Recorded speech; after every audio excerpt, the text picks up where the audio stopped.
नमस्कार मित्रांनो, शुभविवाह या मालिकेच्या 17 ऑक्टोबरच्या भागात आपल्याला पाहायला मिळणार आहे. दिवाळी असल्यामुळे सगळेजण खूप खुश असतात.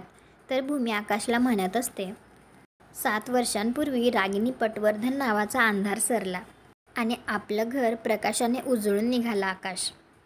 तर आकाश लगेच म्हणतो आणि त्या प्रकाशाला क्षितिजाने 4 चांद लावले. आता यापुढे कुठलंही सावट आपल्या घरावर येणार नाही. त्यांना हे माहिती नसतं की नेमकं याच क्षणी आता त्यांच्या घरावर एक नवीन सावट येणार असतं. त्यावेळी आता ACP अपूर्वा पूरब भूमी आणि आकाशच्या घरी आलेली असते आणि ती सांगते, मी ACP अपूर्वा पूरब, महाराष्ट्र पोलीस. भूमी आणि आकाश महाजन इथेच राहतात का?